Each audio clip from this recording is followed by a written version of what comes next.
joints hard, I was like, Dell, you look know if you clean in them joints, bro. You're throwing me off, bro. I don't know, bro. Like, so you throw me off, though, bro. You just look like like a male Velma.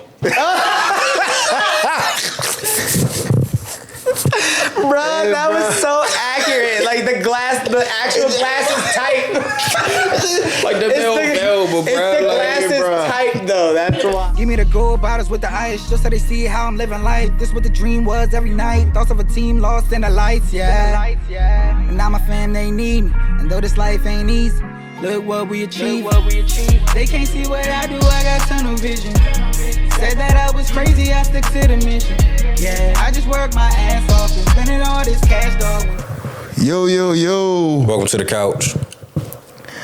Yo, DGF Tv. Welcome back to another episode with Couchin with DGF, where it's your boy, Sir Delion in the building. I'm over here with my co-pilot, Uncle Bomo, no relation.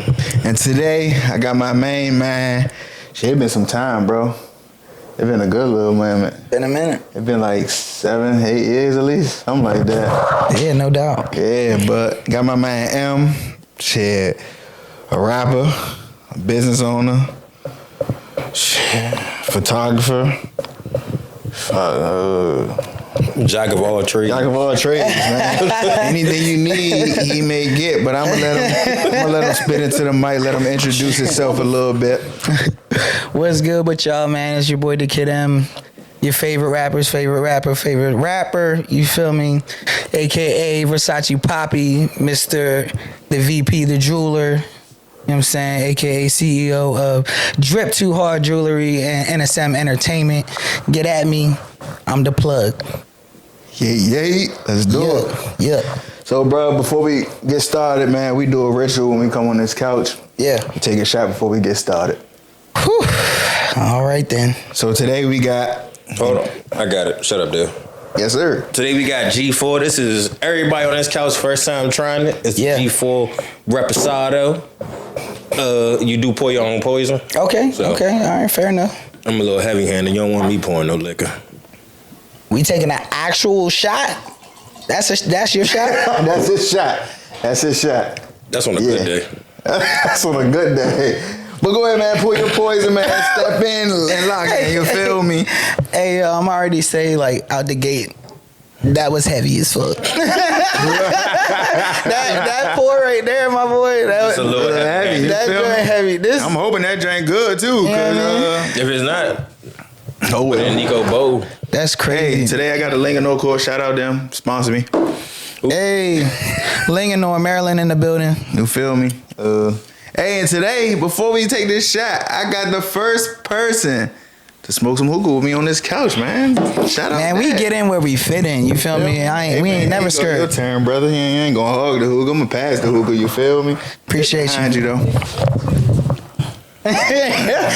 Young thug, man. But yeah.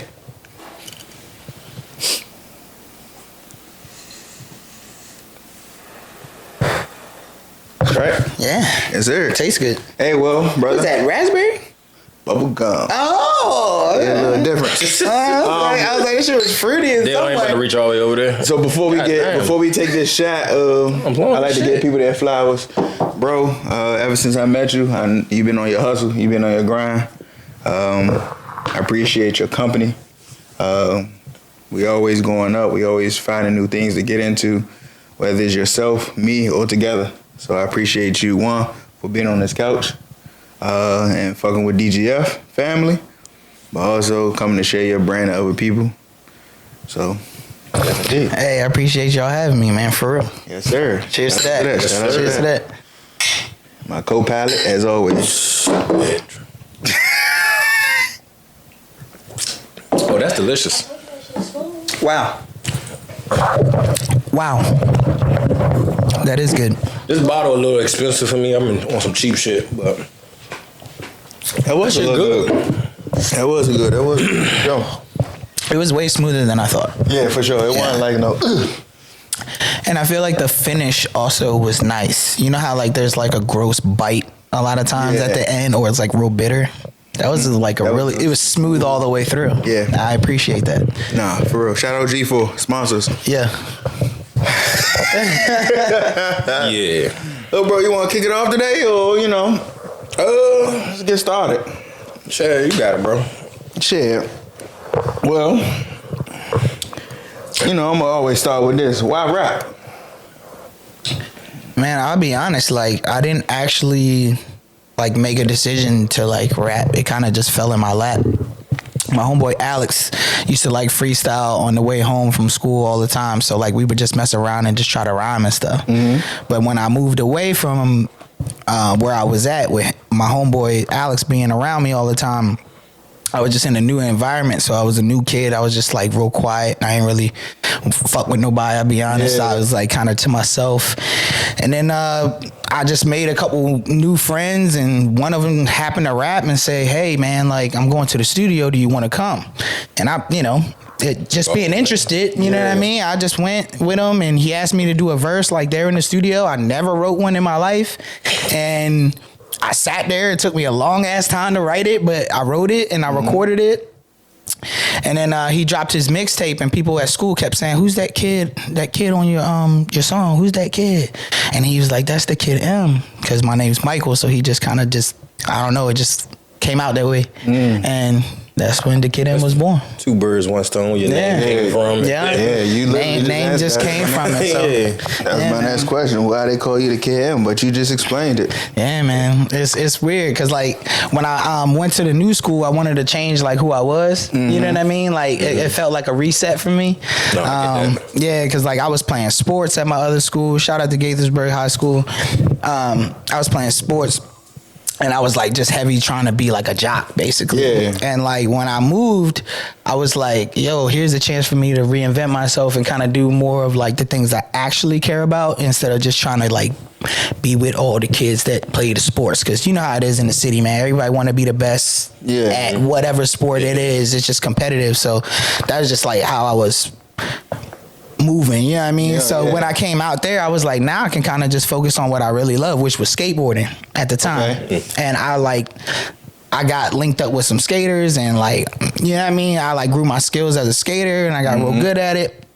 And the like rapping thing came like second to that. You know what I mean? I wasn't really like trying to be a rapper. So when I wrote my first song, it was to do a competition at my high school. It's called Mr. North Carroll. Like almost every high school kind of has this same type of thing where Mr.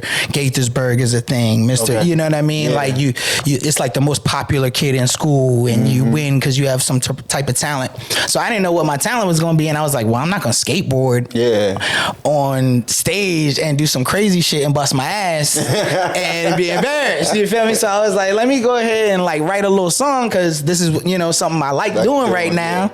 It was just fun for me. So, and I did, and I won with the song, and I was like, bro, like maybe I should make another song. So I just kept making songs, and people on MySpace at the time, that's how old I am. MySpace at the time. You know what I'm saying?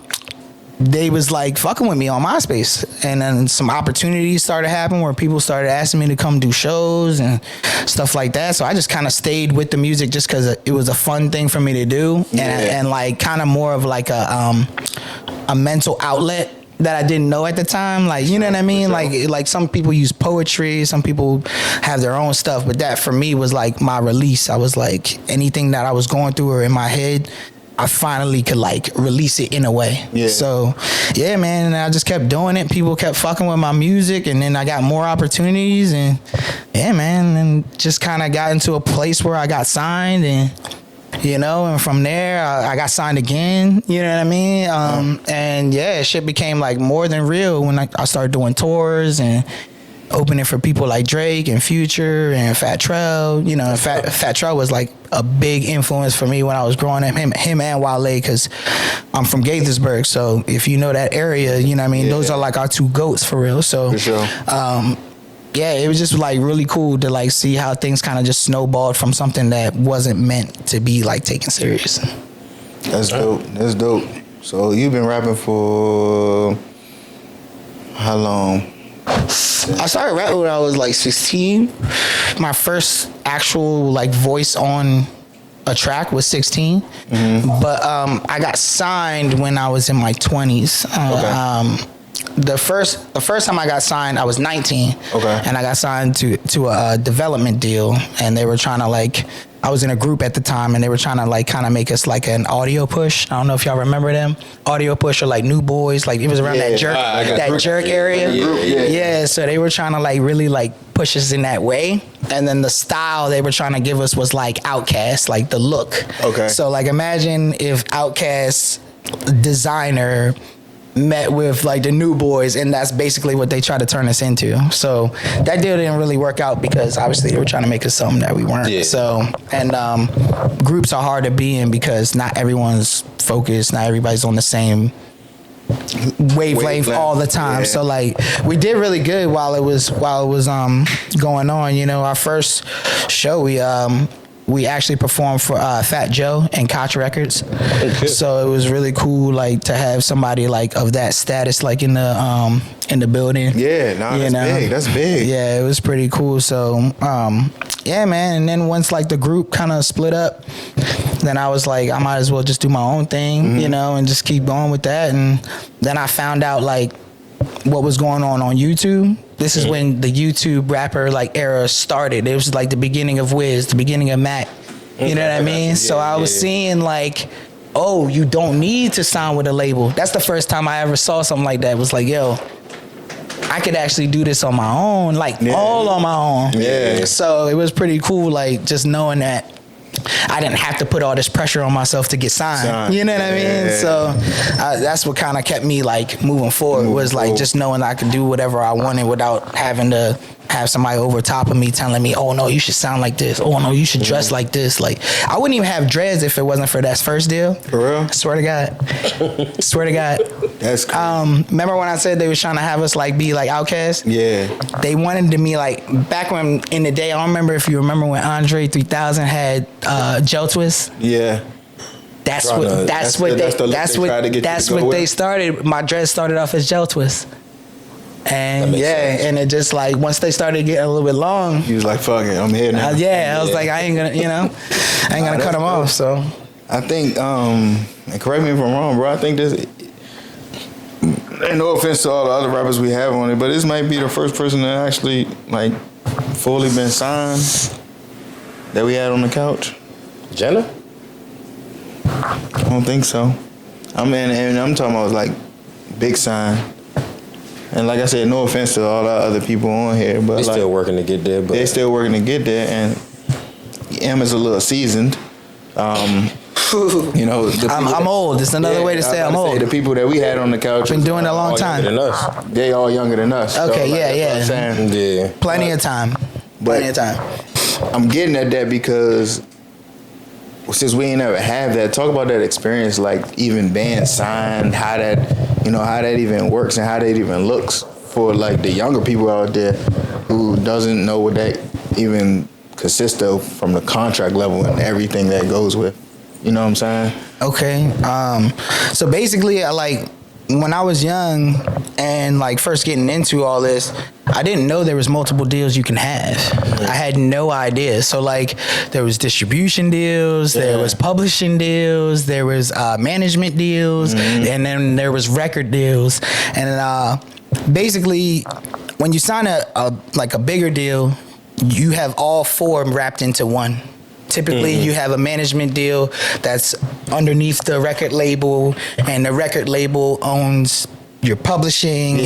So, like, a lot of these companies have sub-entities that they own, and those sub-entities are part of your deal. So if you have a bigger deal, that's why people say, oh, you have a 360 deal. But that's like something even more deep, where they control like your brand, and they control, they literally control everything about like your likeness. And they have something called exclusive rights to your what's the word, to your trademark and your brand, so they can use it even after you're gone. You know what I mean? That's why a lot of these guys be like, man, like I'm still fighting to get my publishing back, because they were in a deal where even when they got out of the deal, they didn't own the masters because masters is part of publishing, which is a whole different deal. Right. So you just gotta be smart about knowing some of this shit. And luckily for me, I really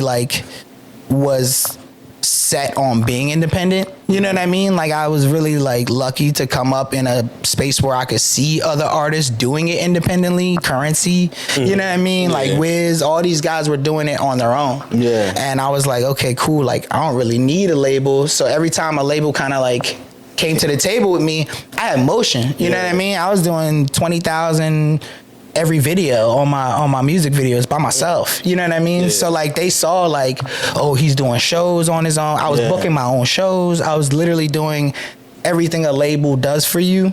I was doing it on my own. So my deals were really different. My best deal was a 50-50 deal that I did with Marquee Music Group, and that led to a lot of my publishing doing well. So I landed in MLB The Show.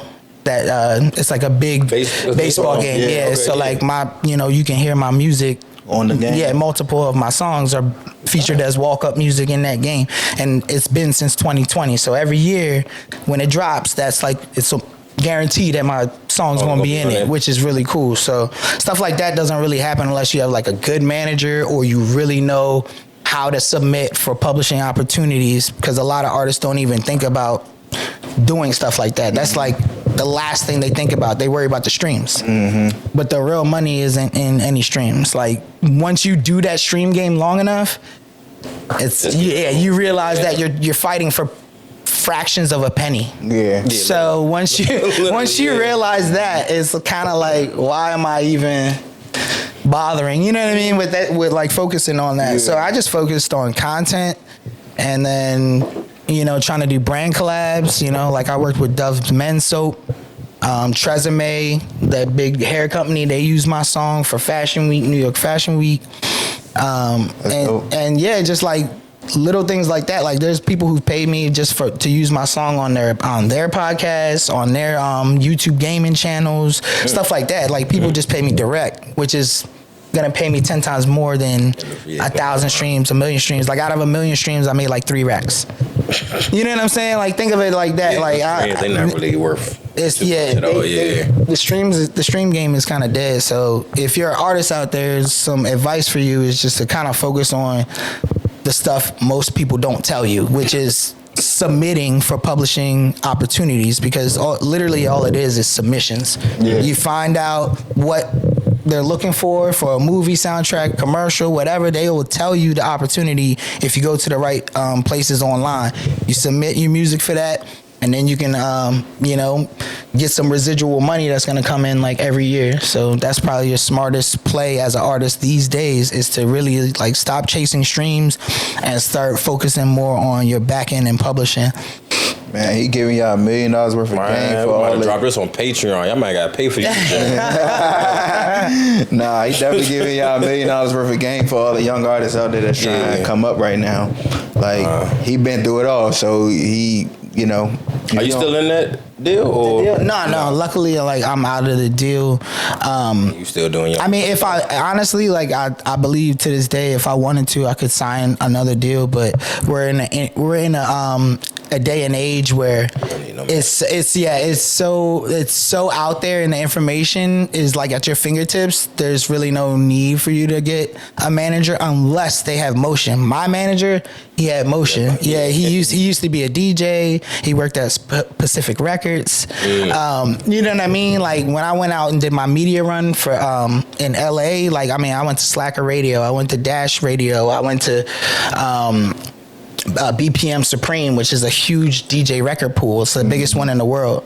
And stuff like that can't really you can't do a media run and stuff unless you know somebody who's connected. So don't get me wrong, managers are good if you actually have a good manager and that's connected and has some type of industry connects and influence. It's worth it. But if you're gonna be paying anybody, they should be able to do something. So that's my biggest advice with that. They should be doing something. So a lot of people have what I call vanity managers, where it's it's just someone that it gives you the look or perception of having a manager. Like you say, you taking this serious. So But they don't really do anything. You know what I mean? So like, I know there's this big thing about like having a manager and like having a team and all, but like everybody on my team, they do something. You know what I mean? I have 2 producers. They're both young. They make phenomenal beats. You know what I mean? Yeah. And on the opposite end, not only am I using their beats and getting them exposure, but I'm paying them too. You know what I mean? I don't let anybody on my team like not eat. So they getting money off of it. I'm pushing their beats. You know what I mean? I have a company that sells beats, and you know what I mean? So we work in entertainment. It's called NSM Entertainment. So basically, if you're gonna have a team, just like LaRussell do it, he pays his team. Even when he was, making nothing, he was still paying his team. And that's how you know you working with like a good dude. You know what I mean? Like he's looking out for them and they looking out for him. And I feel like that's how every team really should be. It's like everybody just working with the same synergy to get to the same goal. I don't know. A pretty good team, man. I was like, I don't know what's going on with the looks. It's expensive. That 93 costs. David Banner, you hear me talking to you? You said David Banner. Hey, I paid him on the back end. Hey, You ain't paid me nothing. I'm broke as hell. Paid in exposure. At least get my gas, man. Shit, that's all I had. He said the gas. This shit out the way. I'm driving hours a day. We gonna. You an hour out too? I work in Alexandria, so I came straight from work. Okay. You pouring another shot, bro? Duh. About to say we about to take a shot to the $1 million worth of game that Emm just dropped. And then I bought the bottle. You could have bought the bottle, man. This shit, boss. You run the joint, shit. I'm gonna take a little shot this now. Yeah, there you go. Don't go too deep. We got more to go. I gotta work in the morning. I'm trying to smoke when I leave. Oh. He said marijuana. To the $1 million worth of game, man, that he just dropped on y'all, man. Listen up carefully. Please. NIL, that's what he sound like. I'm trying to help these niggas not make some of the dumb mistakes I made, bro. Yeah. So do you think it like? Well, you kind of touched on that a little bit, but you think signing that deal is good when you're young, rather than once you hit a certain age, you should just. Well, also I do feel like nowadays it's easier to be independent. It's easier, but I also will say like I am very much for deals. Like I just want to be very clear about that to anybody who's watching this. Like I am not saying deals are bad in any sense. I am a big believer of 10% of $1 million is better than 10% of nothing.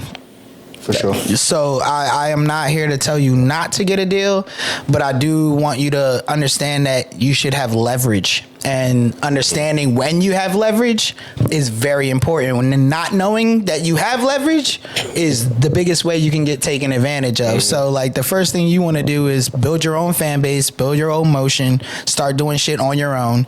The second you don't need anybody else, and you feel like, okay, I'm at a point where I have some leverage, or I should bring some people in that can take me to a different level, absolutely. Sign a deal, like why not? There really isn't any negative into signing a deal unless you watch the Diddy doc and you understand what happened to those artists, because that's a whole different type of disgusting side of the industry that actually exists, and it's not just Bad Boy that does that type of thing. So I just want to put that out there. Multiple labels have that same type of mentality and same type of malicious intent to not help the artist, but to take advantage of the artist. So signing with a good team, signing with a good vetted label, vetted meaning you actually looked into who the people are, what they've done, their track record of who they've helped. That's how you make good decisions on if you should sign a deal with someone or not. So I'm very much for deals.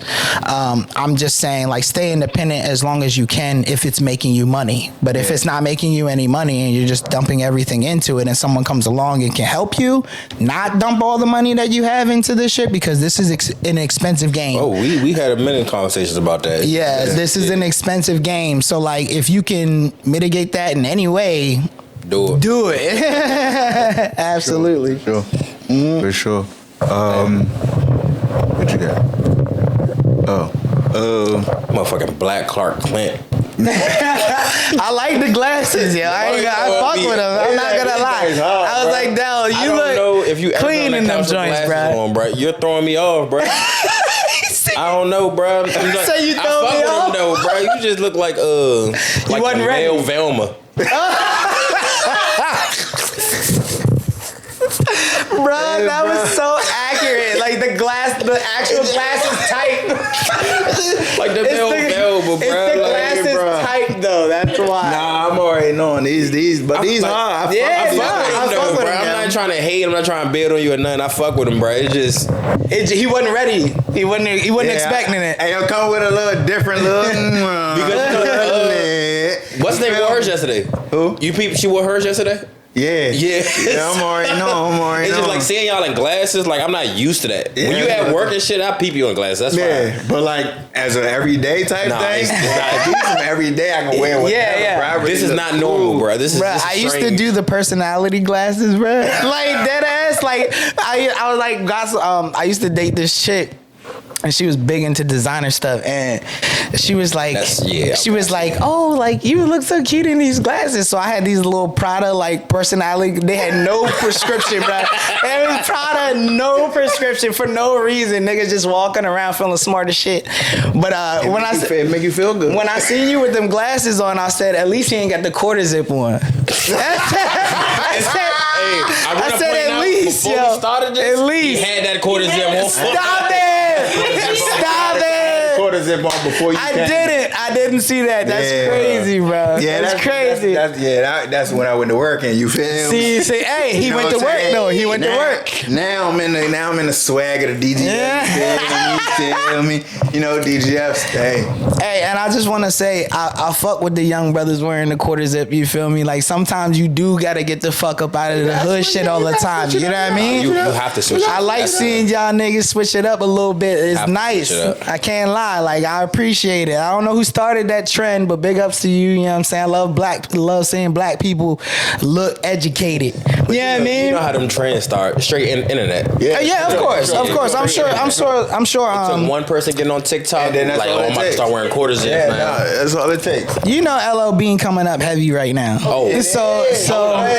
Polo, them half zips, quarter zips is like that. Polo been on the map, but LL Bean coming up heavy. Columbia coming up heavy. Yeah, you right. I mean, shout out to the brands that don't get the love like they supposed to. They finally starting to shine. You know what I mean? So hell yeah. Shout out to y'all niggas. Y'all been doing it a long time. About time y'all got y'all come up and shit. Yeah. So my question is, what's your favorite thing about the whole rap everything? Man, I think rap world, yeah. When it comes to rap, I'll be honest, bro. Like, I think it's just more like the fact that I can just mentally unload. That's like the best thing about making music for me is like, in the beginning, I was so focused about like making songs that just like give me a release. And then like somewhere along the line when you get signed or you're starting to have motion and you start to kind of like forget why you were writing in the first place, and you kind of just try to like sound like what the sound is at that time, or talk about what's popping at that time, or try to make music that sounds good to these type of people that play this type of song. And then once I like realized I was doing that, I just got back into making music for me, man, and talking about my own life journey and just like what I'm actually experiencing in real time.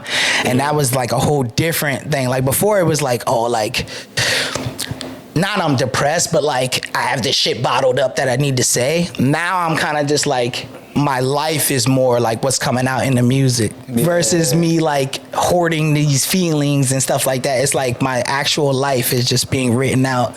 Like, this is what I'm going through. I just, I made 20K, just started this business. Like, it'll come out in a lyric because it's my real life. Yeah. You know what I'm saying? So, would you say at first you looked at it as therapy, or do you say you still looking at it as therapy till this day, even though you change your feelings for making music?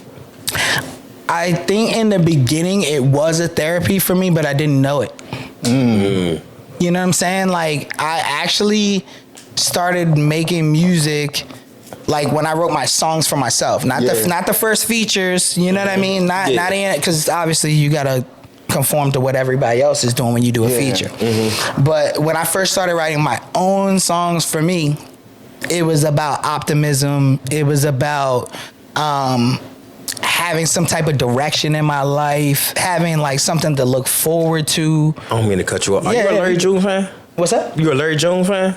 Larry June? I love Larry June. All right, bet. That's my guy now. I love Larry June. I fuck with my man. That's Emm. That's Emm, the Kid Emm. That's my guy right there. I fuck with Larry. That's my favorite rapper right there. I fuck with Larry heavily. Okay, because when you said, when you first started and you was like, you want to rap about optimism, just pretty much better in your life. Yeah. That's Larry June whole style right there. Absolutely. And that's why I like any artist that basically, like my whole style of music is basically motivational rap. If I had to sum it up into like a style, I would say motivational rap is what I listen to, and it's what I try to project as well with my own music.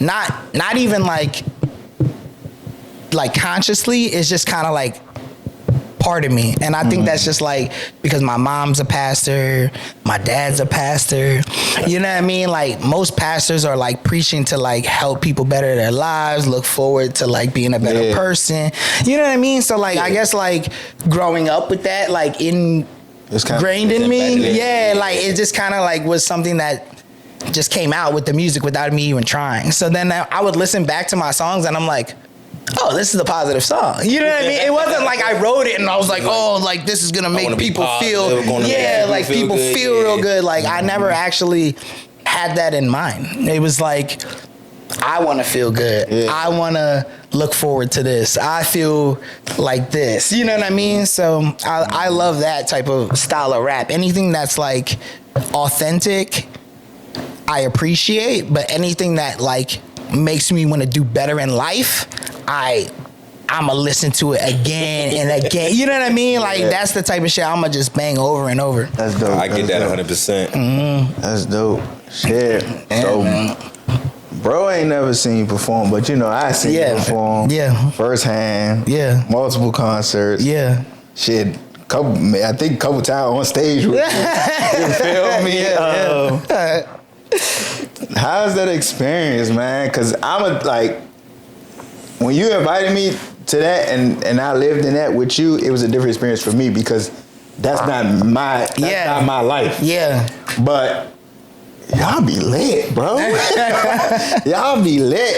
And I can honestly say when they come to perform with you, like you engage with the crowd. You be like, you feel me? Like right there with the crowd. So you know what I'm saying? You ain't like walking back and forth. Nah, you like, what's up with y'all? You know what I'm saying? I love performing. That is definitely my second favorite thing about rapping. Okay. What's the first before you keep going? What you just talked about? Yeah, the first thing for me is creating it. Yeah. Okay. I'll be honest, like the number one thing I love about music in itself is creating it. I love hearing a beat and it being completely empty and me just knowing that the beat itself carries itself. Like being like, this is good by itself. I got you. What happens if I put something over top of it? Is it better than when it was just a beat? And if it's not, you'll never hear it from me. But dead ass, like a lot of songs I write, they do not ever get heard by anybody. I got songs stockpiled for probably about a year that people would never hear. But when I have a song that I feel like it actually like resonates with myself, and I feel like that's the number one thing a lot of artists should do is make music for yourself first and then everybody else. That's when I perform it, it's different because I really am feeling what I felt when I wrote this shit. So now I finally have a chance to make somebody else feel what I felt when I wrote the shit. So I feel like if you perform your songs properly, man, bro, the impact of a live performance over a recorded song, you can listen to a song 1,000 times, but if you see that rapper rap it live and you have a different experience hearing it live, it's different. And I feel like that's one of my biggest skill sets as a rapper is performing live. I honestly like take that shit seriously and I take it to heart. And when I do perform, I want people to know that I am not like every other artist you've ever heard. I am not fucking somebody who's joking around when I write this shit. I really mean it. You know what I mean? So every lyric I write, I really mean it. So when I do a show, I want you to feel that this nigga's, he's not the same. And I pride myself on trying to be the best performer I possibly can at every show I do. So if a nigga pays me to come to do a show, I don't care if I have one fan show up. I'm still gonna be the best performing artist of the night. I don't care if Drake is the one who's headlining. That's in my mind, that's how I hit the stage every time. Like, I'm gonna fucking give you a show and you gonna be like, who the fuck was that guy? You know what I mean? That's like something I really pride myself on. So yeah, like I'm glad you see that come through when I do my shows, cause I mean, experience, that's a different experience right there. I remember a couple of times I was in the back room with you and seeing how you prep. Getting ready. About to go out there. So I seen it full hand fledged, like the whole process of how you doing it. So I can definitely agree to that. David Banner, what was that experience like for you? Like, no, for real though, bro. Like, just being back there with him, watching him get prepared. Cause I've never been in backstage for somebody performing. And I don't mean to get off of M because it's his show right now, but I want to see what your experience was like backstage seeing that. Bro, honestly, it felt unreal, bro. I ain't gonna lie to you. But I think it felt unreal because that's not my lane. I feel the same way though, because when I go to the studio with my friends and make music, it's different. Like damn, this is a different vibe. You don't feel that every day. Like so when I was back there, I was like just looking at how he prep, how he getting everybody in order, how he getting his team in order, how he's like, all right, I'm gonna do this, so y'all need to do this when I'm doing this, like for his people who's recording them. Like it make you, if you in the entertainment business, it make you like, damn, am I doing this like the right way? You know what I'm saying? So I ain't gonna lie, I learned a couple, like how I carry DGF I learned some tips. From that? Yeah, because I'm like, that's why y'all be like, when I'm doing certain things, y'all be like, why I'm so particular sometimes. It's because I look at situations when I was there and how they're doing, like, all right, we need to look at this angle, we need to do it this angle. All right, when we walking, we need to close up on this or do it like this. You know what I'm saying? Because I see how his camera people are doing it for him, so you can catch everything so the people can engage and it's just coming out the proper way. No, it's easier to edit down the line as well too. You know when it come down to that, bro, it's everything we doing, this podcast, rap, everything is art. This is all our art form. Sure. So I 100% understand you when you coming from that standpoint. When we actually like, why the fuck you doing that? And you like, I got to do it this way because this is how I have to do it. I get that. I don't think I've asked you that, but I do get that 100%. Why you got to do things a particular way. You do.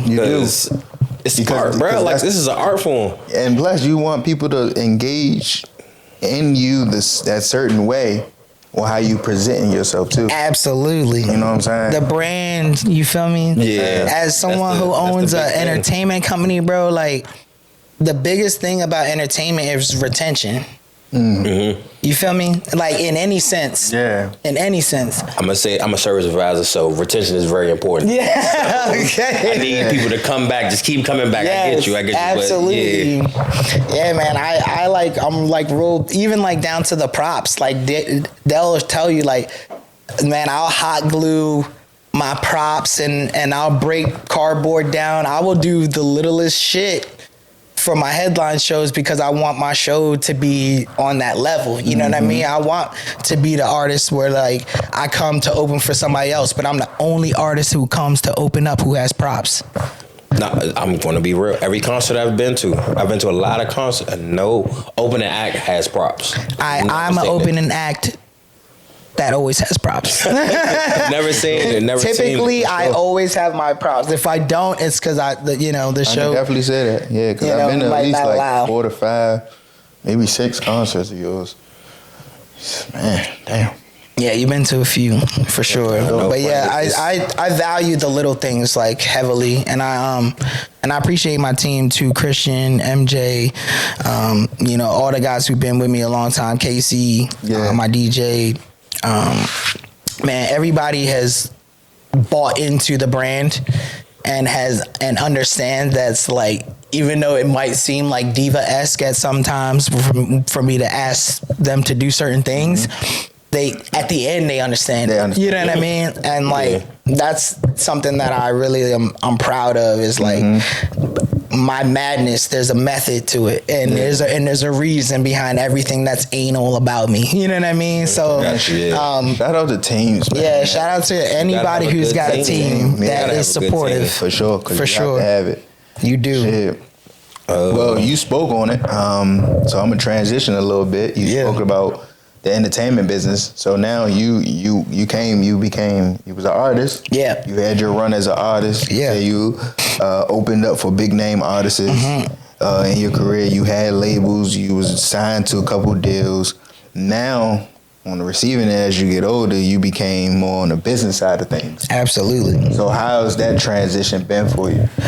Man, it's really cool, actually. I'm gonna be honest, like when I first started my entertainment company, I kind of like was like in a place where I knew that I wanted to do something involving media, but I didn't think the company would expand into certain areas that we did. Like we've done like political campaigns. I never would have imagined that I would be working with a potential senator or anything like that, or you know, working with people on Board of Ed and capturing their photos at events and things like that. But I'll say like owning the entertainment company has given me a different like sense of fulfillment and joy, because it's almost in a way for me to like help all the artists that like need the help by offering these services, but also being an artist myself and, you know, like having to build my website, having to do little things like that.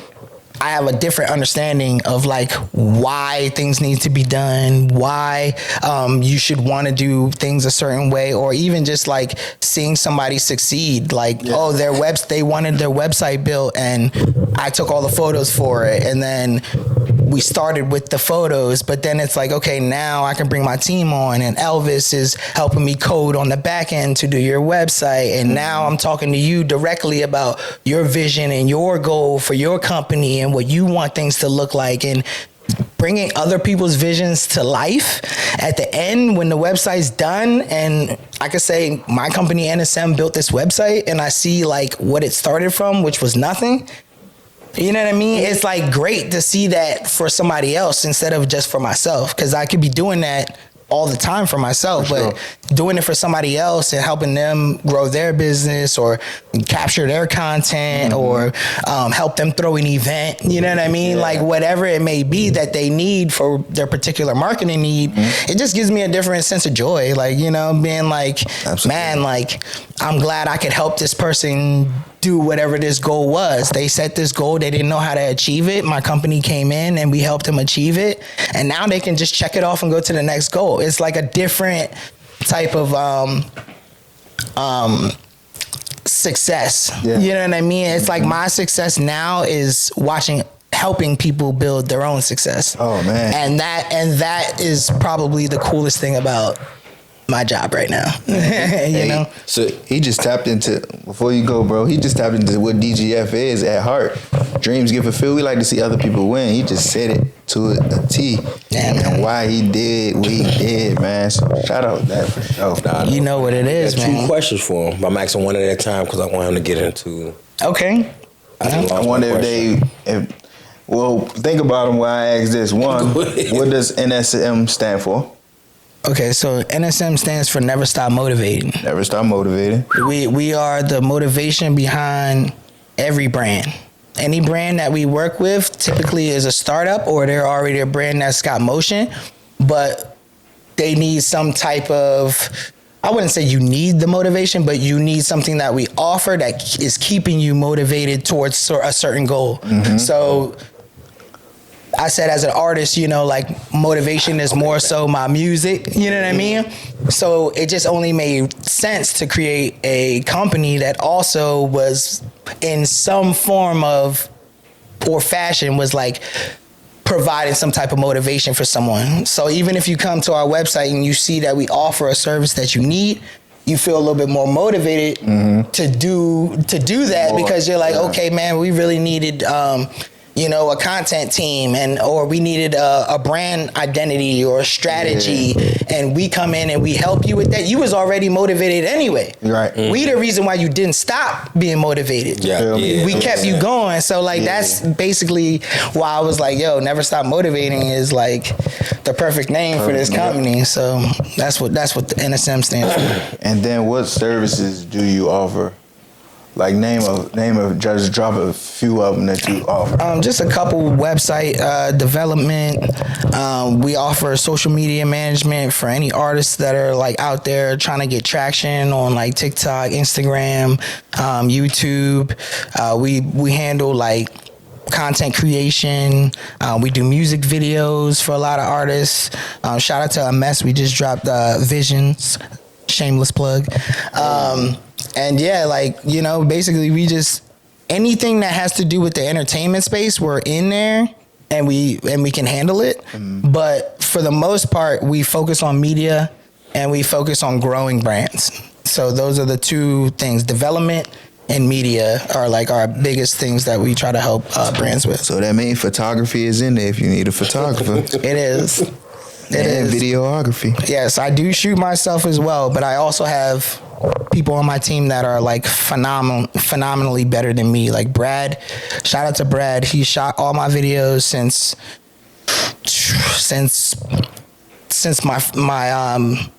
my first big deal. Basically, he's been Was he with the one me. that shot the one when we was in the dam? Yep. That's dope. Yeah, Tunnel Vision. That was in a couple videos. Yeah, that was in my Tunnel Vision video. So if you haven't seen it, go check that out. Oh, for sure. But yeah, Brad is like a genius. He does like animations, Everything. Anything that has to do with cinema.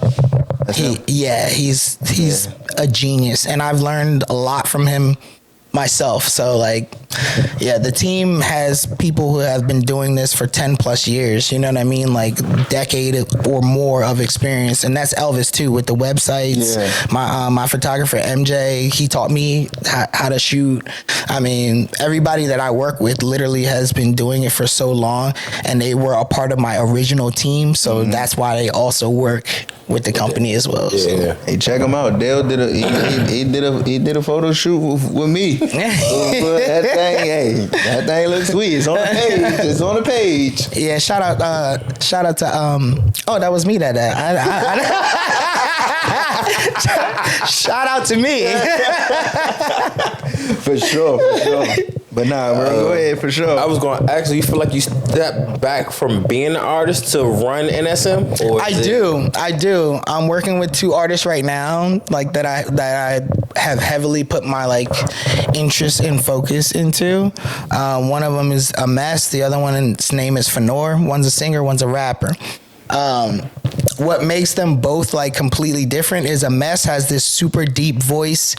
It's like raspy, and it's just something that you don't really hear a lot. Like, you know, you hear a lot of this auto-tune stuff, you know, out right now.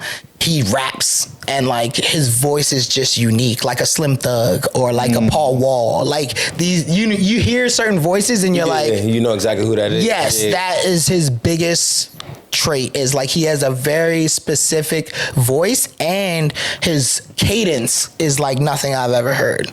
You know what I mean? Like, it's very unique. Like, he puts his words together in a way I haven't heard before. So I really like that about a mess. And then Fenor is just a phenomenal singer. He's just really good. He's got a very strong voice. Very strong voice. Big dude. Think like Ruben Studdard. Big fella. Yeah. But, I mean, with the size comes the power. Like, his voice is incredible, and it's not one of these bubblegum type of dudes. Like, he really can sing. Like, he could, anytime, any place, he can sing. So I've been developing them, and shout out to Fenor. He just passed 300,000 streams on his song Blue Ocean Mirrors. So shout out to Fenor. Gotta check that out. Yeah, he's making his way to 500,000 streams on Spotify. He's only been making music 2 years. So like, good. you know, just He's like trending in the right direction. Yeah, for like sure. he's really like doing a lot, and he doesn't put out a ton of content, but that's just how good his voice is. The music is carrying his whole career right now, and I love that for him. Shout out Fenor. We usually like to drop gems to the audience. So Yeah. What gems do you have you can give to DGF as a team, as a brand, as a whole content creation thing? What gems can I give you? I guess the biggest thing is I've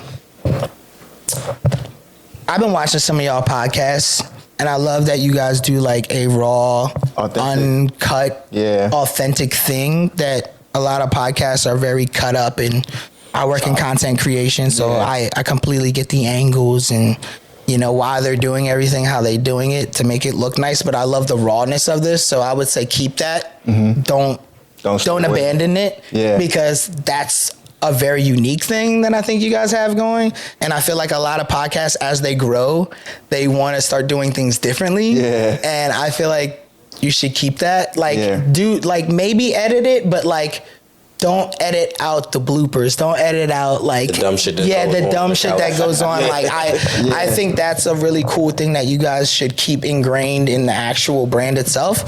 Secondly, brand the actual podcast more, meaning like be more places, put it in your face more. So like you see how Dell has the DGF chain, like get a DGF like decal, or like get shirts, you know, DGF shirts, like maybe hoodies or beanies or whatever it is. Find ways to like have your brand being seen without having to say it. You know what I mean? Like, so that way, even if like you and Domo take a picture and you at, I don't know, outside a power plant. No one has to wonder who y'all are. You got the chain on, he's got a shirt on, he's got, you know, a hat on, a beanie, and then people might being like, oh, like, what is that? Even if they don't know, they're gonna try to figure it out. That's the type of stuff that helps brands get so much further, is the small stuff that is passive. It's the stuff that you kind of overlook a lot of times with like, I don't know, like having a computer screen, like this TV could be on right now and just have like a screensaver that just says DGF, and the angle could show that in the background or something. You know what I mean? Just these small little things like that are really important to branding, because it keeps the brand fresh in your mind. You're gonna blow up. Y'all following is just gonna keep growing. But if you want the brand to blow up, the brand got to be seen a little bit more. So that's my only advice to y'all, really, is to like find a way to maybe do that. Even get like a small like LED I don't know thing. if you've seen in front of the table, but shit, just real quick. We trying. I respect doing the little it. I respect it, because I honestly didn't see that. The old house used to have a decal. See? Yeah, so we doing the little things. We just got to do more. Yeah. I mean, y'all literally are doing everything that I would probably tell any of my clients to do. And then maybe up your content more. Like, you guys drop more. You release good content, but if you did it more often, I feel like your following will grow faster. Are you guys on TikTok? I'm trying to be. You see what I mean? I'm the person that run the TikTok, but I don't really be on TikTok too much. That's the thing.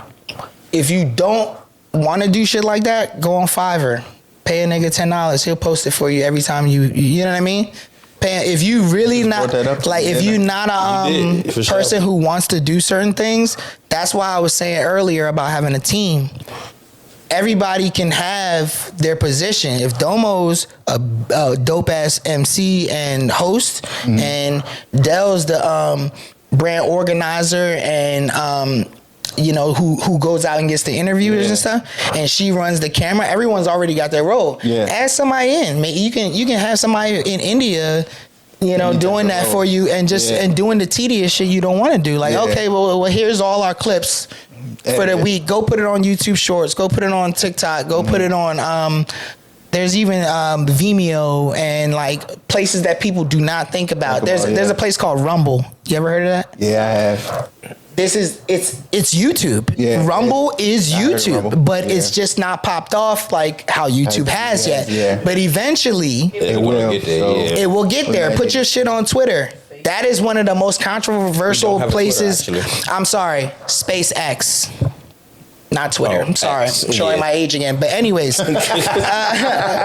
put your shit there because people love to argue there. Yeah. And stuff like this would be great because they'd be like, nah, well, fuck what he's saying. You don't want to have an artist sign. That's great. Debate me. Yeah. Go to X, debate, yell all you want in the comments. That's what the fuck we want you to do. Yeah, because You know? that shit just gonna put it out everywhere. You know what I'm Go saying? yell all you want. You can hate me all over X Nah, or that's- wherever else. Twitter, I can run Twitter. I love Twitter. You know what I'm Do it, saying? bro. So like, I think if y'all did that, and y'all did that for like a year span, y'all be double the audience, double. We You literally know? coming up on a year in February. So See what I mean? So like, just those small things, man. I feel like Yeah. is all I could really say that I would change is like more content. More Like, content. and I get content fatigue.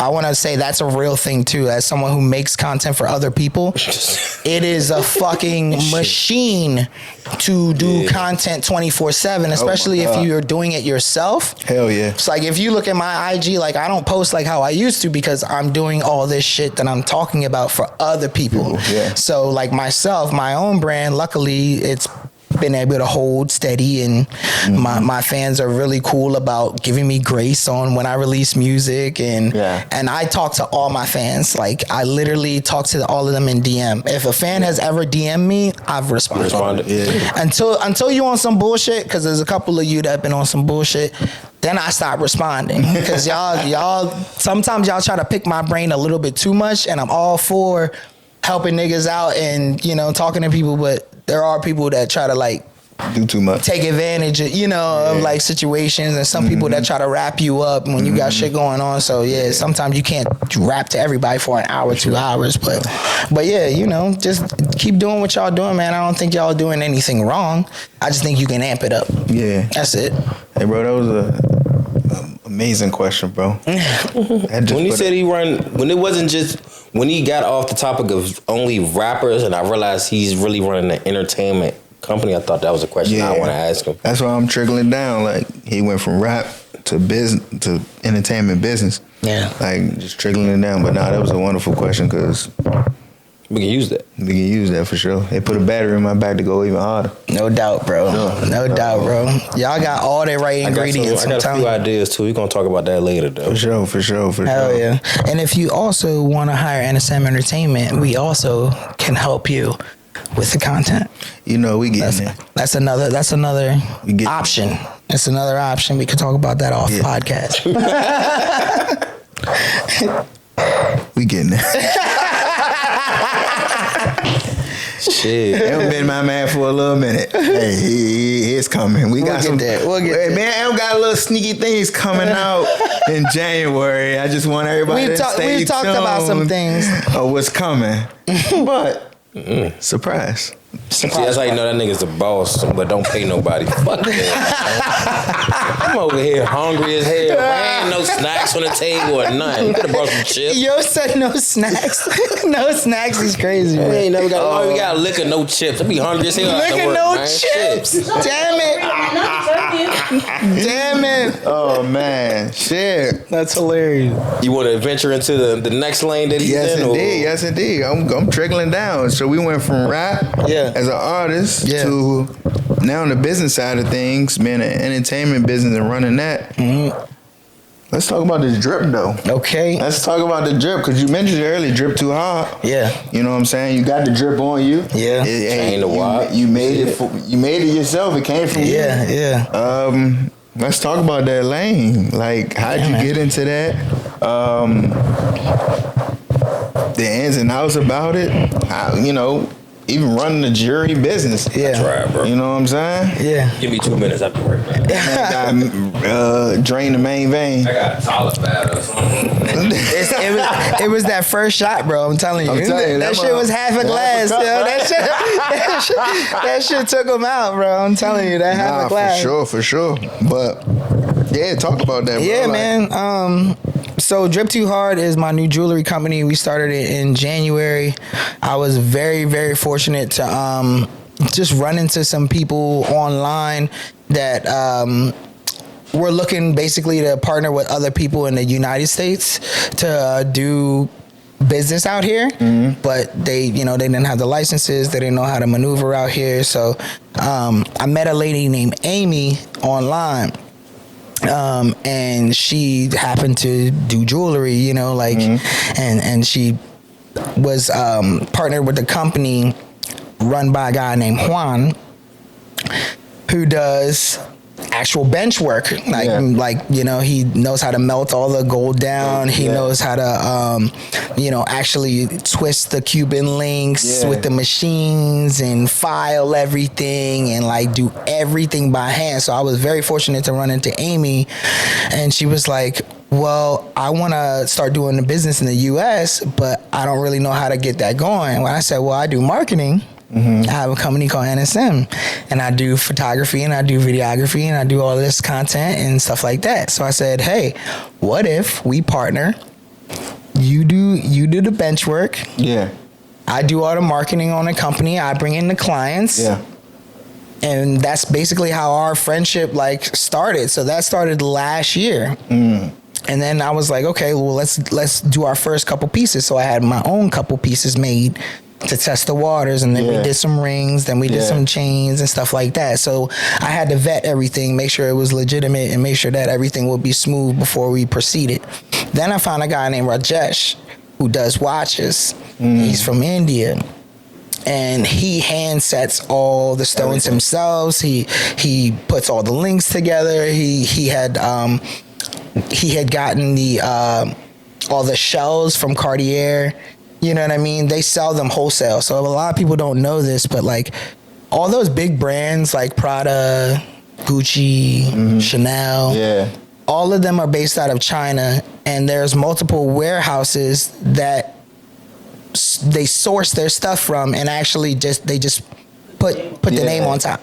So basically, when I found that out through Amy, she was like, look, we can do everything that these people have, but we don't have to pay that price. Yeah, we don't have no middleman. Right. So basically, whenever I found that out, and I found Rajesh who did the watches, I said, now we got watches, we got everything we need to create any type of jewelry. And then I was like, man, it just basically comes down to building the brand, getting the LLC, finding an investor, because materials are not cheap. Right. Cost of gold fluctuates. Silver is pretty steady right now, but I mean, all these things, especially diamonds, sapphires, emeralds, moissanite, all the things that we offer, they all cost money to stock and have. So I needed an investor. So I got really, really lucky.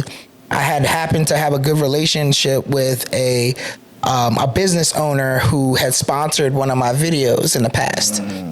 And I had just reached back out to him, and I said, hey, I have this idea to come up with this jewelry company, and I want to call it Drip Too Hard and nickname it D2H. So that way we can kind of appeal to the urban community with the name Drip Too Hard. And then, they like the word drip. They all that. So I was like, okay, cool. This is the urban community. But on the flip side, if we nickname it D2H, it gives it more of a luxury feel. It gives it more of a non-urban view. So now we can appeal to these type of people who would shop at Macy's. Not saying black people don't shop at Macy's, so don't even try it. But I'm saying there's two types of markets to jewelry. There's a very high-end luxury side, and there's a middle tier, and then there's a very low end. And we didn't want to do anything low end, so we said CZs we're not going to do at all. We're not going to invest in CZs. We're not going to make anything CZs. The lowest thing we offer now is moissanite.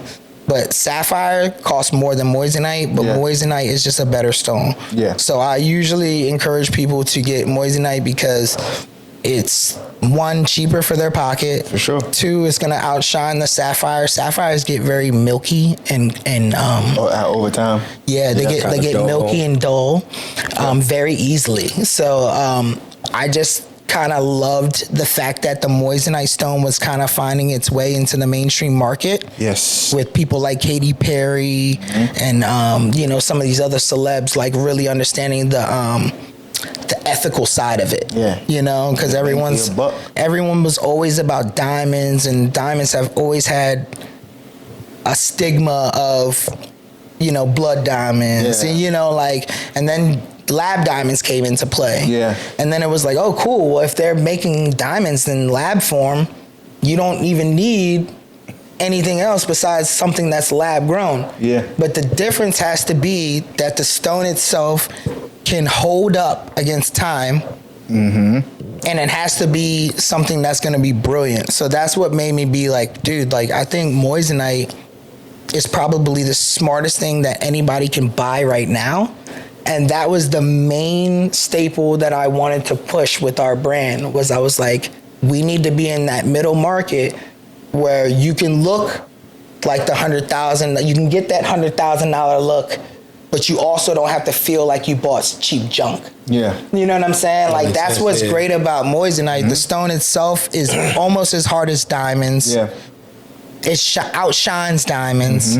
And to be honest, it's so much cheaper. It's 10 times cheaper. So 10 times cheaper. Everything about moissanite just made me say, this is what I want to do with my company. This is something I really want to focus on. And I really wanted to create like timeless pieces that people can feel proud of and be like, I earned this when they wear it. Not something cheap. They felt like they earned it. So that was a big thing for me, was like, I need to create pieces that make people have the same feeling I felt when I put my pieces on.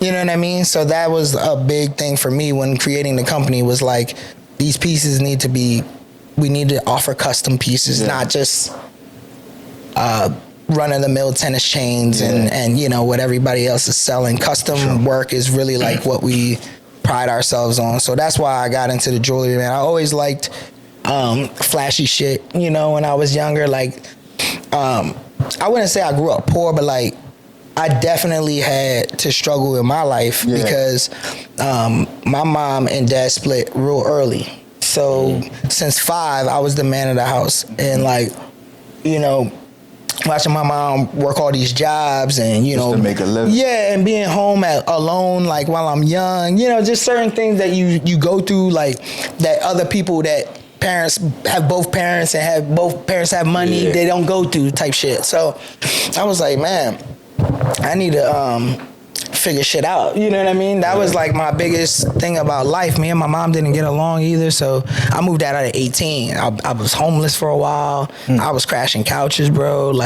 So my life hasn't been like sunshine and roses. So for me, I understand the niggas who want that look. You know what I mean? But can't afford that look. So that was a very big thing for me with the jewelry. Was like, bro, like, I want everybody to feel like they fucking worth $100 million, and they can walk around and feel like they worth $100 million because what they spent their money on was something that it wasn't cheap, and they saved, or they spent that money and they really felt like they earned it. So that's like the I also try to foundation, man. I also try to tell people, man, that everybody ain't making $500 to $1 million a year to buy $40,000 chains off the jump. $40,000 watch. Crazy, you know what I'm saying? $100 million watch. Like, absolutely. You don't have to spend all that for you to feel good and look good, and it lasts long, and it look presentable, and it's made for you. Yeah, it's made custom for you. Yeah, so. And people don't understand that. No, I'm not huge on jewelry. I got my earrings, but that's all. That's typically earrings and a watch is all I typically have on. But I do love this moissanite. Was it moissanite? Yeah. I don't want to mispronounce it, but that word right there. I love it because, like you said, it can give you that look of a rich guy without actually having to spend that NBA player money. Like they always say, like NBA players. Jewelry look 10 times better than rappers' jewelry. Yeah. I ain't gonna say NBA, I'll say athletes. Yeah, professional athletes. Yeah. Their jewelry looks 10 times better than your average rapper jewelry. Yeah, for sure. And it's like, you got the athletes, you got the rappers, you got the common folk, who want to just shine. Yeah. So I personally, I love it. I don't discriminate with fake. Yeah, I mean, I ain't gonna say fake, but like the Moissanite jewelry and all that stuff. I would look at it like, damn, like buy that shit. Buy that. Like it's something you can afford. Do it. Like I don't discriminate none of that shit. Now the clothes. Y'all don't own the clothes. I don't stand for that shit. Listen, because the thing about clothes is like it's either one way or another. Like in between. I don't feel like you need to buy fake Gucci, Burberry, Louis, all that shit. Yeah, you can wear shit like Alo, or you can wear shit like your homeboy brand or somebody like that. Like you don't need to go back, but jewelry, bro, just buy that shit. No matter where it come from, whatever it is, just buy that shit. Like it's. As long as you don't turn your wrist green, fuck it, buy it up. Exactly, like, bro. Exactly. And I feel like with the whole like jewelry thing, there's this big stigma where people are like, oh, that's fake. But people who are like gemologists, like I'm trying to go to I'm trying to be like in the GIA. You know what I mean? I'm trying to actually be in that realm, and I'm trying to be to actually learn what an actual gemologist. Like I've never heard that term. Yeah, I'm actually trying to be a gemologist. And GIA, I put my application into the GIA Institute so I can learn to become a gemologist. I'm not just like a nigga that's starting a jewelry brand and want to be ignorant. Like I actually understand jewelry and I've educated myself on it. And when you understand jewelry, when you hear people saying, oh, that's fake, it's not fake if you fucking understand gems. Yeah. Do you understand moissanite is a real gem? Do you understand sapphire, emeralds, rubies are real gems? Are you trying to tell me diamond is the only gem in the world that's not fake? Yeah. And because you bought it lab, it makes it more real than a lab created moissanite stone? Tell me why. Yeah. You know what I'm saying? Like people who actually are like in the jewelry industry, they fucking hate niggas like me. You know why? Because I'm exposing the lie that is diamonds. Mm-hmm. See, if you know the history behind diamonds, I think it's De Beers. I don't know if I'm saying that correctly, but that company, they came up with the slogan, diamonds are forever. And because of that slogan, that is the only reason why diamonds started holding a value of any kind. Yeah. They started a marketing campaign. Run it back to my company, you feel me? They started a marketing campaign to push that narrative. And because it did so well, and all their advertisements show a woman getting a ring, and it's like, oh, they have symbolized love and diamonds together. Mm-hmm. Yeah. What they say, diamond buys a woman heart. I know it's some term. It's always like something that has to do with if he really loves you, he bought you a diamond. Right? Yeah. You know what I'm saying? This is the narrative that marketing has and the effects that marketings have over the mind. People literally have become so ignorant to the fact that diamonds is not the only fucking gem in the world, that everything that's not a diamond, they're like, oh, it's fake, it's fake. And I'm like, bro, if you guys could hear yourselves right now, I told Dell this before, like I used to be in fixed phones, and I fixed phones for almost 6 years. I did it for 5 years, and then I managed a T-Mobile for 5 years. So I was assistant manager at a T-Mobile. So I mean, I know so much about phones, it's disgusting. And everyone used to clown me when I had an Android. They'd be like, oh man, you got the green bubble, you making me sick. Oh man, I can't believe you got an Android, right? When I started fixing phones and I opened up these Apple iPhones and I found out that the screen of an Apple iPhone was made by LG. And the speaker on the insides or the antennas were made by Samsung. And I started picking apart your phones, and I realized that everything y'all had ever said to me was the most ridiculous shit I ever heard in my entire life, because your entire phone isn't made by Apple. Yeah. You have a processor made by Apple, you have software made by Apple. Every fucking thing else is made by someone else. And that's the same bullshit they doing with diamonds. They are feeding you the lie that diamonds are the only thing when there's a million other things out there in the jewelry world that are just as good, have great value. And jewelry is one of those things where if you buy it, its only purpose is to make you feel good and look good. It's the only purpose. Yeah. If you buy jewelry, especially custom jewelry, and you like it, it's custom. It's for you. Yeah. Who gives a fuck what everybody else is talking about? So like, I always think about this and be like, bro, why is it that these niggas keep saying this is fake? Is it because the jewelers are scared that people who are coming in with a fresh mindset and perspective on the industry can say, you've been selling people $100,000 pieces, but my moissanite chain outshines your $100,000 piece. Tell me why. It has a 10 times more refraction rate is higher by almost 10 times. So it's like, what are we talking about? What are we really doing here? Is this really about status? Is this really about like people pushing the narrative of diamonds? So like that was a big thing for me with my jewelry company too. I wanted to educate people and let them understand that like, stop letting people think that the only thing you can buy of value is diamonds. Yeah. Most people are losing on diamonds. You buy diamond, this and that. It appreciate quick. A couple years later, you will never. Even with rollies, like I had a homie hit me up and was like, "Bro, you got real rollies?" I'm like, "Yeah, we got real rollies, but do you have 40 racks? Yeah. Do you have 26? Do you have 36? That's how much this shit costs." Yeah. So if you don't hit me up and try to be like, "Yo, I want a rollie, I want an Audemars." You don't have the money. You don't. I'm not saying this shit to like shit on you. I'm saying you don't even have it. So think of it this way. Stop trying to chase this thing that you have put on a pedestal.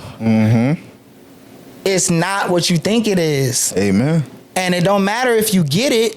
If shit goes south and you try to sell it, you're not gonna get what you was gonna get for it anyway. No.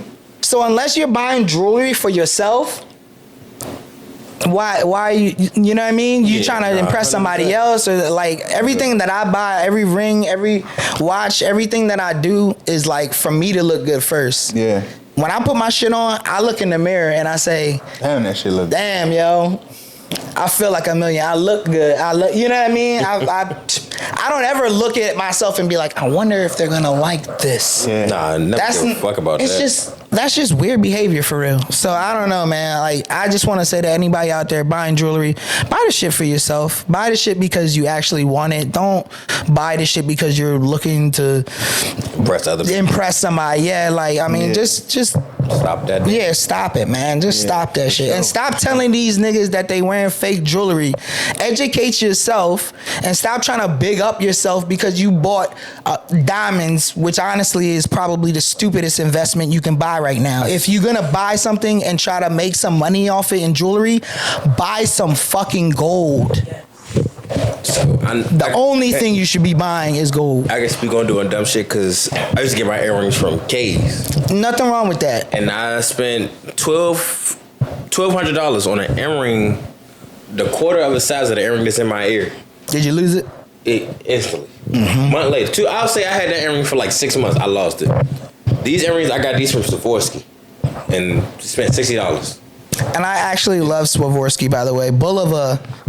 That's a great brand. I love that watch. Great brand. They've been great watches. I have a Bulova watch that has Swarovski. People ask me if it's diamonds all the time, and it's a $500 watch, not $20,000, not $50,000, and I get compliments on it all the time. Yeah. So it's really about who understands the brands, who understands what you're wearing, who's into what you're wearing. Yeah. That's when you're gonna get the compliments. That's when people care. But like if somebody not into watches and they see you with a $20,000 watch on and it's a plain Jane, what they gonna say? You know what I'm saying? What are we doing? No one knows. No one cares. Yeah. So one of the guys that work at my job, he had this watch. He was like, "Hey, you like this watch?" I'm looking at his watch. It got the full design of a AP. I'm like, "That's an AP?" Damn, I done lost the name of the brand. But they don't make like replica watches, but they do have watches that can look like a Rolex, look like a Cartier watch, look like a AP, and you spending $200-$300 on this watch. Yeah. And it's their brand, but you don't even know it unless you really dig in, look real close to the person watch. Ain't nobody doing that. Yeah. I love that. For me, I love that. I love it too. It's a major brand though. It's not just some like. No, I think I even know what you're talking about. What's the same name? I don't know the name off the top of my head, but I did see the other day that there was an ad that came through my feed, and the guy was like, he showed his watch, and he said, so many people ask me about this watch because they think it's a Rolex. That's what the ad said, because they think it's a Rolex. But I told them it's a $200 watch from, you know what I'm saying? And then they did the close up. And me too, man. Like, it was really nice watch. And I was like, damn, see, that's the cool thing. Like, I bought a Michael Kors that was like I think it was like $289. And it had like Swarovski crystals all in the face and shit like that. And people always was like, yo, that watch looks crazy, this and that. I had a nigga at a show literally tell me he was gonna take the watch off my hand. Swear to God. Swear to God. He was like, he's like, that watch, man. Watch that watch. And I was like, oh, snap. But yeah, like. It's a major brand. It's just all about how you wear it. Yeah, how you wear it, you know? How you put yourself together. Yeah. But anyways, I'm gonna give him another shot. Shit, let's shout up to that. Man, let's shout up to all your business endeavors, your life transitions from bottom to top. Yeah, man. And we still climbing, bro. Yeah, for anybody out there, man, we still climbing. Like, it's always like I've had a lot of bro. Ups and downs. I'm trying to. It's never a straight line. Bug me about this watch brand, so I'm gonna let y'all. He's like, I gotta find it. I gotta say the name. I don't worry about it later. Shit, yeah, we'll worry about it later. I'm just curious at this point. Yeah, I mean, shit. I want to know the name myself. Sure. Let's toast to that. Let's toast to that. Yes. I really wish I could get in the jury, but I really just love watches. I'm not gonna lie. I don't care about the chain. Bro. I do like bracelets, though. I give me a little bracelet. I was going to say. Funny enough, Em just asked me the other day, hey, I'm throwing a promotion for all jewelry right now. I said, bro, you know, out of all the people, I'm the only one that wear it. Yeah, you did say that. You did say that. He did. He said, I'm the only one that really rocking that. Oh my God, they've been around for a long time. Very long time. Yes, great brand. They don't. I'm not gonna call replica watches, but they'll get they sell watches that look like Rolexes, Cartiers, APs, and they have. I want you guys to know, Seiko is one of those brands that actually has like really expensive watches, and they have low key watches, and I love that they have such a wide range because they really are exactly what I like. You know, appealing to the whole spectrum, which is fantastic. Hell yeah, that's dope. Glad you found it, bro. Seiko, I do like Seiko watches. I really had to had to figure it out, bro. It wasn't gonna kill me. I love that you remembered though, because I was like, damn, what's that brand? Nah, they make great watches, yes, but they do. Nah, I really want to. I don't necessarily want chains, bro. I'm also like bracelets. I like watches, bracelets, shit around my wrist. I don't really like too much around my neck. I fuck with chains. I think y'all look sweet with y'all chains on. It's just my personal preference. Yeah. And I honestly think chains are one of those things where like they can get too big, they can get too gaudy, they can be too much. I see a lot of rappers that have like 20 millimeter Cubans, and for me that's like, this is 8. So like, you know what I'm saying? Like, so imagine like what a 20 looks like. Yeah. And I'm like, that's some Florida. That's like too much for me. And I feel like on them balloon pop shows, when the ladies be like, it's too much jewelry, I be feeling the same way. Cause I'm like, nah, shorty, pop that. Cause he looks crazy. You know what I mean? Sometimes it do become overwhelming. Yeah, it be too much. So like, I think there is too much there is a thing as too much jewelry. As much as people don't want to think that there is, I think there is like a time where you've put on too much. But in the meantime, you know what I mean? Like, 1 chain, 2 chain layers. I'm all for that. You know, I like simple days where, you know, we just rock a rope chain, you know, and keep it moving. And I love the other days where we have, you know, special moments like this where a Cuban or a pendant is good for brand recognition and for the moment, you know, clubs, events. Yeah. Sure. You know, bring out the big boy chains. To make your brand pop. Special night with the lady, you know what I mean? Then I see like, okay, you bring out a little bit more flashy jewelry, cool. But yeah, like, don't let me see you in the gym with the 20 millimeter. I'ma say something. No, I'ma say, if you got a 20 millimeter on in the gym, I'm looking at you weird. that's crazy work. I don't know what you doing, like what you doing, man. And I like flashy shit in the gym. I ain't gonna lie. Like, I like being like, what was that? And it was a nigga's chain that he's fucking big as shit. And got his 1 Cuban on, and he's like, yeah, that's right, nigga, I'm big. I love that. Shine, nigga. You big. I see you big. You getting swole. Shine, brother. I love it. Sure.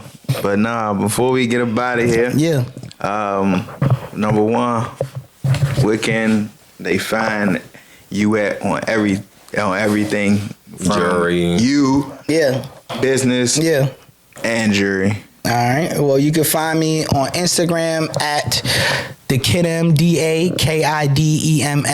I'm saying, don't forget the 2 M's. Yes, sir. If you go to that profile, you're gonna find all my businesses.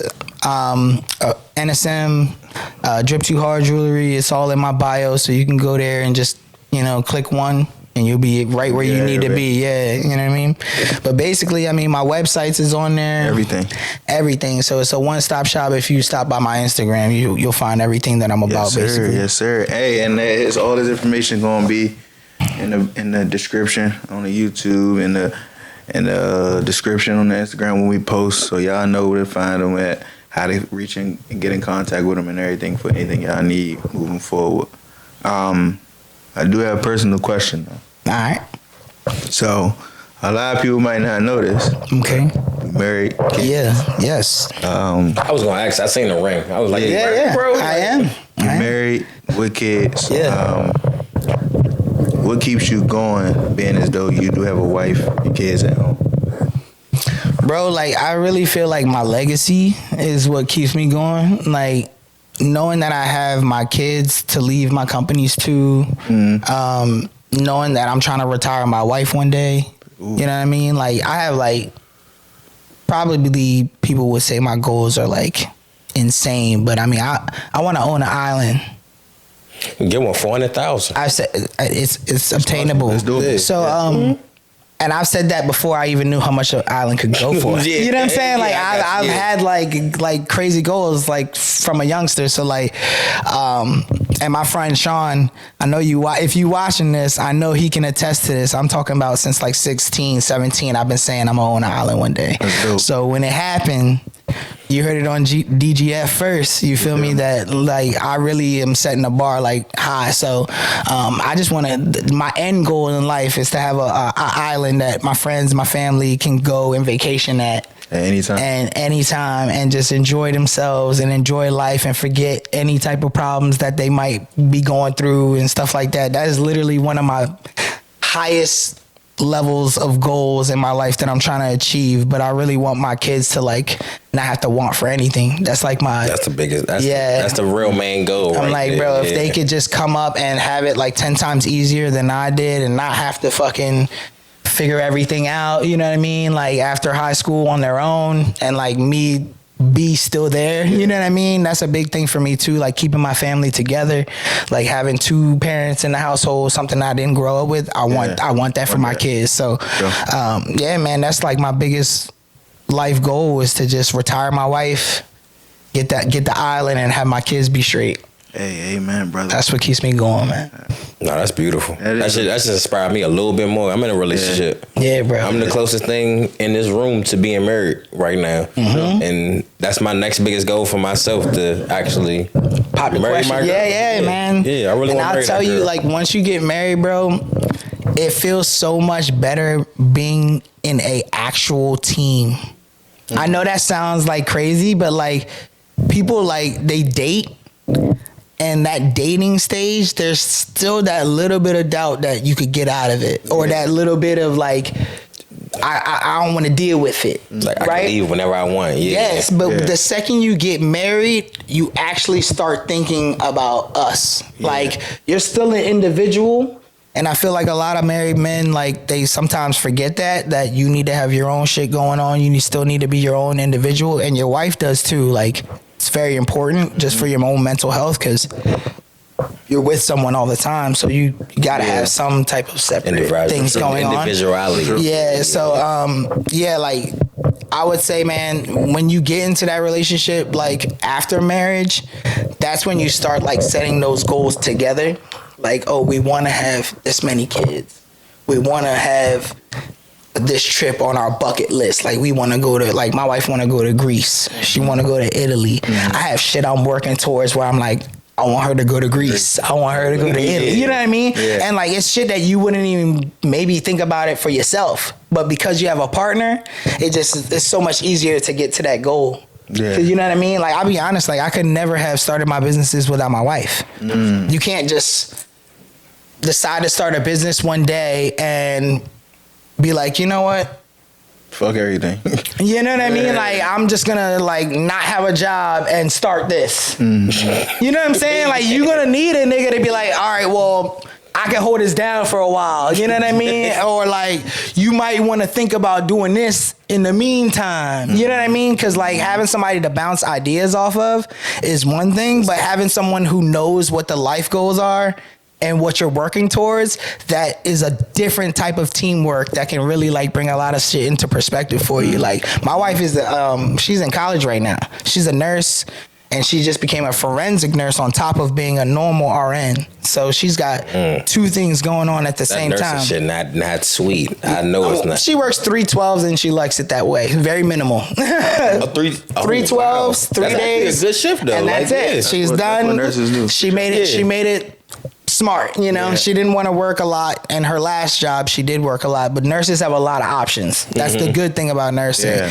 is like, travel nurses make crazy money, and nurses are in high demand always. Basically every hospital is always looking for it. So if I didn't have my wife, you know what I mean, when I was starting my businesses, like, bro, I don't even know what I would do. And I got really blessed to have a couple people believe in my company out the gate, and I got some clients, and I made like 20 racks in like a few months. Nice. So it was like a huge turnaround. Yeah, like, things just moved quickly, but most businesses don't do that. Nah, you got. So I was really like, you know, a stage where I was like, oh shit, like, you know what I mean? Like, what if this what if this doesn't go well? Like, how long can she hold us down? You know what I mean? Like, it's one of those things where you just feel a different sense of teamwork when you're married. You know what I mean? And that's my biggest advice to you, is just like, cherish the fact that someone wants to spend their whole life with you.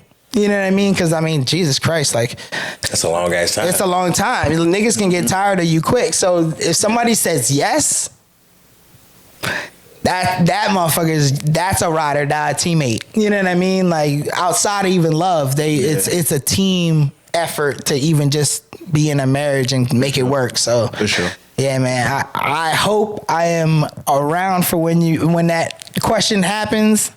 And then, Domo, if your girl is watching right now, she watches every episode. Just know, this is not him saying it's right now. This is him just saying that's a goal of his. So don't fuck it up. I'm just joking. Nah, Dell, no, that's my ride or die. That's our home. Yeah, I love that. I'm about to go right there right now, actually. So hell yeah. Nah, man. Wonderful episode, man. Nah, that's a great episode. Hey, please. I said this before. I think to finish out this year, since we're close to the end of the year, it's December. This is probably one of my favorite episodes too. Oh, dope. Yeah, I fuck with you. Dropped a lot of gems. Dropped a lot of like good insight on different things, for the music aspect to entertainment, to family, to having a team. And I feel like that's very important for what me and Dale are trying to do with DGF. Absolutely. Like, we need those type of things on this Couch, yeah. Yeah. You can't do it without a team. Can't do anything without a team, bro. Believe me, your girl, your wife, whatever you want to consider her, that's your team. Yes, your sir. baby mama is your team. Yeah. Whether you want her to be or not, that's your team. At the end of the day. Facts, man. Like, So teamwork make the dream work. a And real dreams thing. get fulfilled. You feel hey, me? shout out to us. That's what we do. And shout out to Kid Emm for coming on the couch. Hey, I appreciate that. I appreciate y'all having me. Always, brother. It's always a pleasure. It won't be the last, man. Trust and believe. Hell yeah, man. I'd love to come back. I'd love to come We're gonna back. have some retro Jordans, like Jordan would say. We have some retros coming back. Yeah, for Not too sure, for many of sure. them. Hey, whenever y'all will have me, bro, I'll come and enjoy the couch, bro. I love Indeed, indeed. it. I love it. Well, like I always say, man, thanks for tuning in with Like, comment, subscribe. DGF TV. Like, comment, subscribe. Like he said, Like, comment, subscribe. Like, comment, subscribe. Hey, this Like, is comment, another subscribe. episode with Couchin with DGF. Hey, man, I want to do something different, man. We take a shot on the way out. Okay, I'm with it. And this is going to be the start of this new tradition right here, and there's to bring it to the new year, moving forward. New moves. We bring a shot to bring in the thing, and we're going to take a shot to take out the thing. So you basically saying I need to slow the fuck down on this couch. Basically, You need something? basically. Hey, look, What's in there? T. All right, you keep your tea, little pussy ass nigga. Jesus. That's my baby, man. That's really my heart Why behind not that. get pussy ass nigga? Have one. That's really my heart behind that camera. I really raised her to be the mini me. Hey, man, thanks for having. Like I said, thanks for tuning in to another episode with Couchin with DGF. And we out.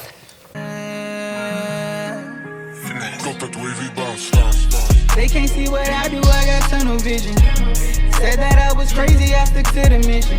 Yeah, I just work my ass off and spending all this cash, dog. One day it's gonna pay off, yeah.